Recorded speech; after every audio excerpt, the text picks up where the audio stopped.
আপনারা যে যেখানেই বসবাস করেন না কেন, আপনারা এই সমাজের দায়িত্ব নিতে হবে। আমরা কি এই যুব সমাজ সকল অন্যায়, অত্যাচার, দুর্নীতির বিরুদ্ধে দাঁড়াতে প্রস্তুত আছি? আমাদের সমাজ থেকে একদিন মাদক, সন্ত্রাস, দুর্নীতি চলে যাবে। আমরা এই বাংলাদেশকে পরিবর্তন করতে চাই ইনশাআল্লাহ। তুমি বলেছো রাসূল দেবে না।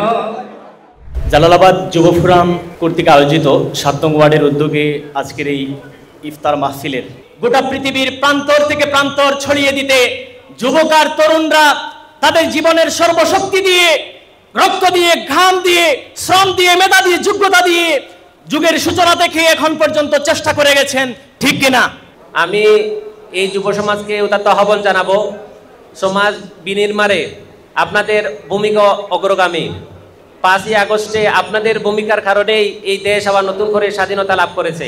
আমি আপনাদের কাছে প্রত্যাশা করি, 7 নং ওয়ার্ডের একজন দায়িত্বশীল সাবেক কাউন্সিলর হিসাবে আপনাদের কাছে এটুকু দাবি করি, আপনারা যে যেখানেই বসবাস করেন না কেন, আপনারা এই সমাজের দায়িত্ব নিতে হবে। আপনারা যদি দায়িত্ব না নেন, এই সমাজটা সামনের দিকে এগোতে পারবে না। এর জন্য আমরা সবাই যদি এখান থেকে কোরআন মোতাবেক কিছু জ্ঞান অর্জন করি, নিজেরা বাসায় গিয়ে প্র্যাকটিস করি, নিজেরা কোরআন শরীফ থেকে, হাদিস শরীফ থেকে জ্ঞান অর্জন করি, নিজের জীবনে কাজে লাগানোর চেষ্টা করি, ইনশাআল্লাহ আমাদের সমাজ থেকে একদিন মাদক, সন্ত্রাস, দুর্নীতি চলে যাবে।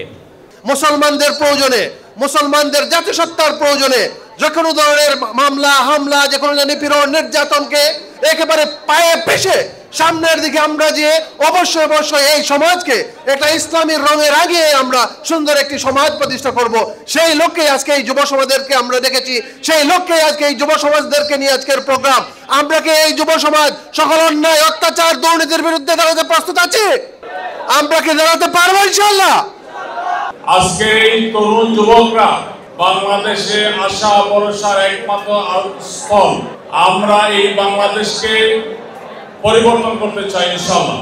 এই বাংলাদেশে 54 বছরে যা হয়েছে, আপনাদের 7 নম্বর ওয়ার্ডে যে জুলুম হয়েছে, এই সন্ত্রাসীগুলো আজকে পালিয়ে যেতে বাধ্য হয়েছে।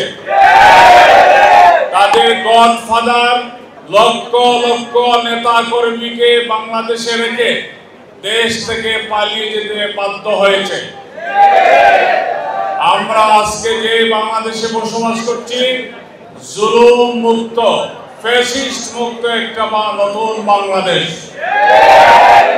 আজকে আমাদের যুব সমাজ, এই যুব সমাজ যদি ভালো হয়ে যায়, তারা যদি সৎ হয়ে যায়, তারা যদি সততার, যোগ্যতার মাপকাঠিকে নিজেকে তৈরি করতে পারে, তাহলে সত্যিকার অর্থে একটি সোনার বাংলাদেশ প্রতিষ্ঠা করা সম্ভব। আমরা আপনাদের প্রতি অনুরোধ জানাই, আমরা সবাই মিলে আমাদের পাড়া মহল্লা মানুষের সুখে দুঃখে পাশে দাঁড়াতে চাই। আমাদের এই ওয়ার্ডে ধূমপান চলবে না, কোনো মাদকের চলাচলি চলবে না, কোনো মহানের আড্ডা চলবে না, কোনো মাস্তান আর অস্ত্র নিয়ে ঘুরবে না। আপনারা খেলাধুলা আয়োজন করবেন, অন্যান্য অনুষ্ঠান করবেন, সাংস্কৃতিক অনুষ্ঠান করবেন। আমরা সবাই এক হয়ে এই এলাকাকে একটা আদর্শ ওয়ার্ড হিসাবে প্রতিষ্ঠা করতে চাই ইনশাআল্লাহ। বলনি দেবে না ওমরের যুগ, রাশেদার সেই খেলাফত।